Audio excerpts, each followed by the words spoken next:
श्री राधे, हर हर महादेव, जय श्री राम। आप सभी दर्शकों का स्वागत हमारे YouTube चैनल सितारे आपके नौ में।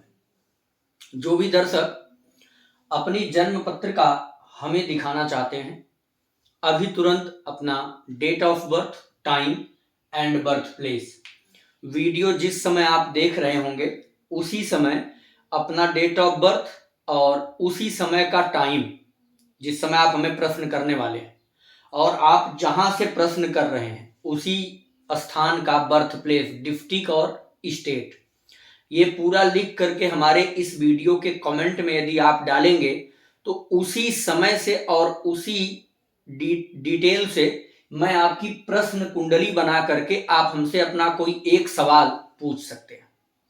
इसमें आपके डेट ऑफ बर्थ की जरूरत नहीं है, जिस समय प्रश्न कर रहे हैं उसी समय की जरूरत है। उसका पूरा डिटेल हमें दीजिएगा मेरे वीडियो के माध्यम से, उसमें कमेंट करेंगे, मैं आपका रिप्लाई करूंगा। इसमें किसी को कोई परेशानी नहीं होगी।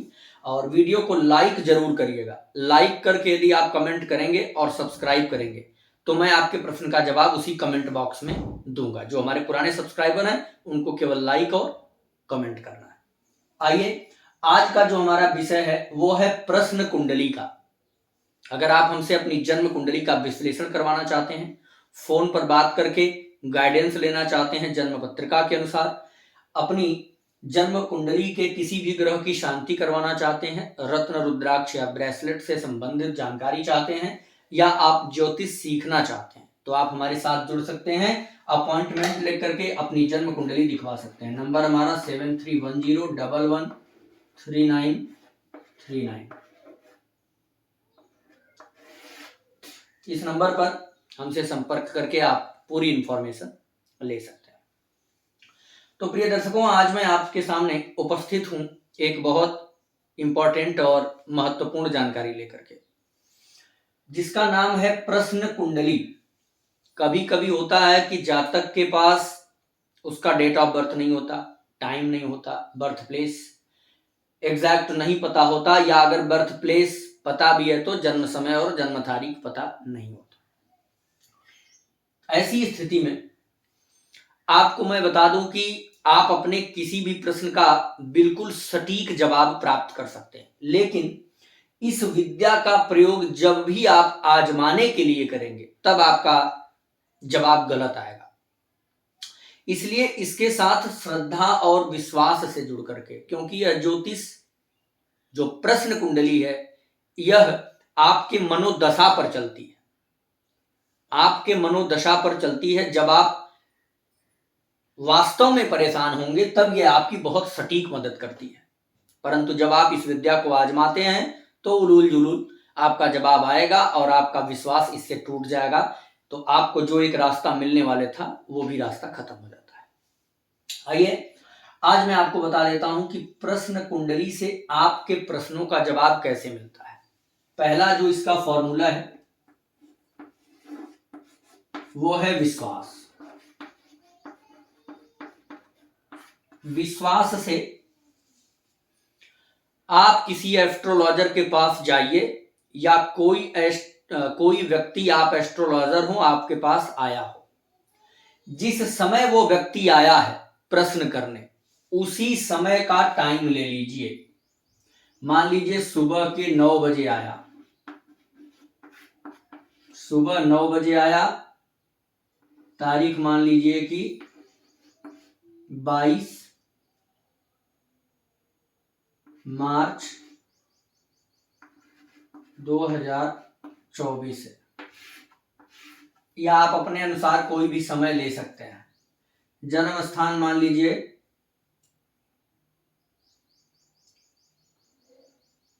जौनपुर, उत्तर प्रदेश। इसमें एक चीज ध्यान रखिएगा, जो प्रश्न करता है वह जिस स्थान पर मौजूद है उसका प्लेस लेना है, ना कि एस्ट्रोलॉजर जहां पर है। एस्ट्रोलॉजर के प्लेसमेंट से कोई मतलब नहीं है। उसके मन में प्रश्न जिस स्थान पर पैदा हुआ है।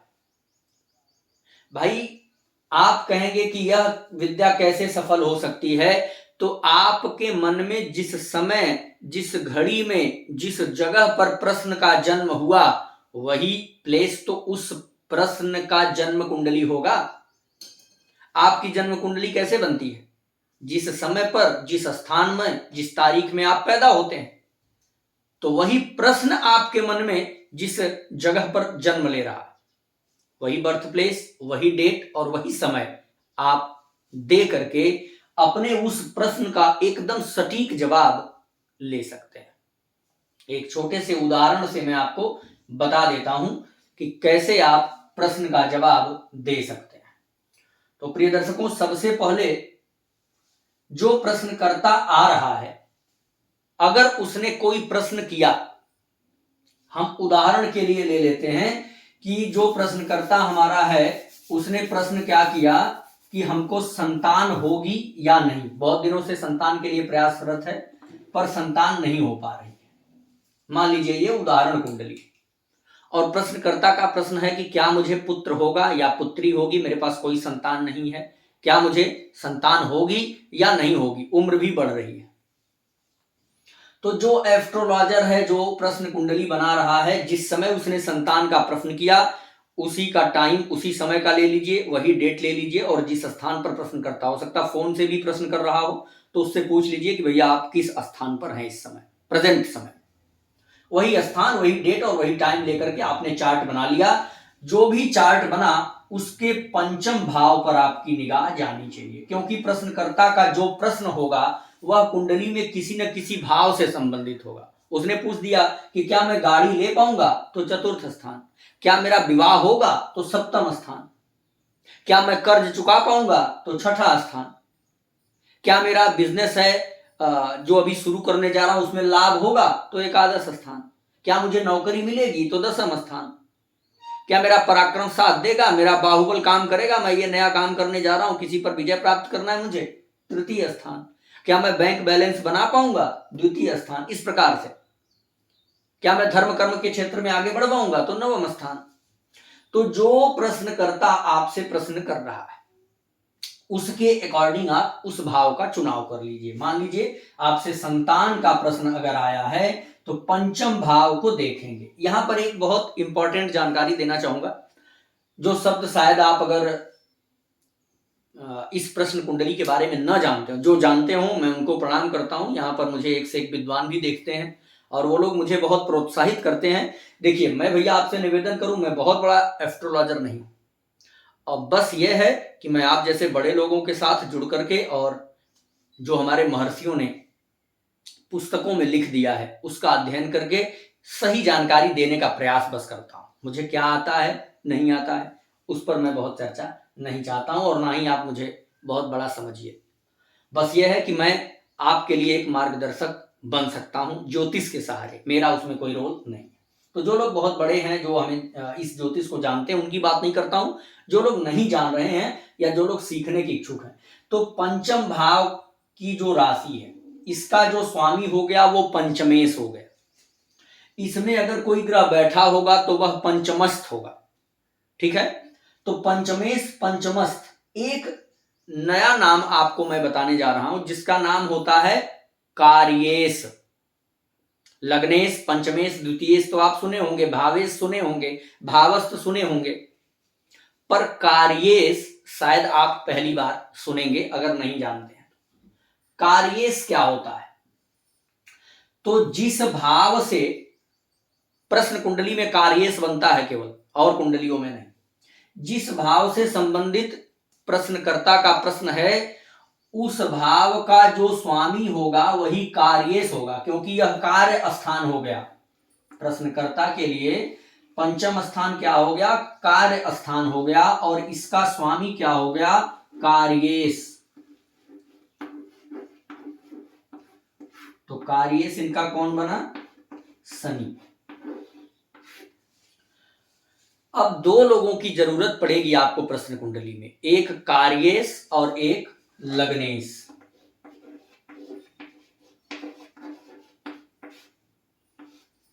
लग्नेश प्लस कार्येश, इन दो पर इनके प्रश्न का सही जवाब मिल जाएगा। कार्येश किसी भी भाव का हो सकता है, लग्नेश फिक्स होगा। ठीक है। अब देखिए, इनका प्रश्न है कि क्या हमें संतान होगी। तो अब आपको लेना क्या है, एक कार्येश को ले लीजिए, दूसरा लग्नेश को ले लीजिए। कार्येश और लग्नेश फार्मूला अब लगाना है। कार्येश और लग्नेश यदि दोनों लग्न में हो तो इनको संतान की प्राप्ति हो जाएगी। वहीं अगर इनका गाड़ी से संबंधित प्रश्न होगा तो यहां का कार्येश यानी गुरु और यहां का कार्येश लग्न, यानी लग्न का कार्येश बुध। तो गुरु और बुध अगर दोनों लग्न में होंगे तो गाड़ी मिलेगी। उसी प्रकार शनि और बुध दोनों यदि लग्न में हो, कार्येश और लग्नेश दोनों लग्न में आ जाए प्रथम भाव में, तो इनको संतान प्राप्ति होगी। अगर ये फार्मूला नहीं बैठा यानी दोनों लग्न में नहीं आए तो अगला क्या लग सकता है, दोनों कहीं भी पूरे 12 घर में कहीं भी दोनों एक साथ बैठे हों, लग्नेश और कार्येश। कार्येश मैं फिर बताऊंगा, आपके अकॉर्डिंग होगा कि आपका सवाल क्या है। कार्येश और लग्नेश यदि लग्न में है तो कार्य सिद्ध हो जाएगा, कहीं भी दोनों एक साथ बैठे हैं तो कार्य सिद्ध हो जाएगा। लग्नेश कार्य स्थान में हो और कार्येश लग्न में हो यानी अदला बदली हो, जैसे कि बुध यहां आ जाए और शनि यहां आ जाए, तब भी कार्य सिद्ध हो जाएगा। दोनों कार्य स्थान में हो यानी बुध, अब तक तो दोनों लग्न में थे, अब दोनों अगर कार्य स्थान में आ जाए तब भी कार्य सिद्ध हो जाएगा। अगला है दोनों अपने अपने स्थान पर हो, मतलब कि बुध यहां हो और शनि यहां, यानी कार्येश अपने घर में हो और लग्नेश अपने घर में हो तो भी कार्य सिद्ध हो जाएगा। अगला, दोनों की दृष्टि कार्य स्थान पर पड़ जाए, कार्य स्थान पर दोनों की दृष्टि पड़ रही हो तब भी कार्य हो जाएगा, जैसे कि शनि यहां बैठ जाए और बुध यहां बैठ जाए तब भी कार्य सिद्ध हो जाएगा। दोनों उच्च या स्वराशि में हो, तो मतलब शनि कहां बैठ जाए कुंडली में, तुला राशि में, और बुध कन्या में बैठ जाए, दोनों अपने उच्च में या स्वराशि में हो तब भी कार्य सिद्ध होगा। हमने आपको कुल 7 फार्मूला दिया है, अगर इस 7 फार्मूला में से एक भी फार्मूला प्रश्न कुंडली में लग गया तब तो वह कार्य संपन्न होगा, अगर कोई नहीं लगा तो आपको स्पष्ट मना कर देना है कि आपको संतान प्राप्ति नहीं हो पाएगी।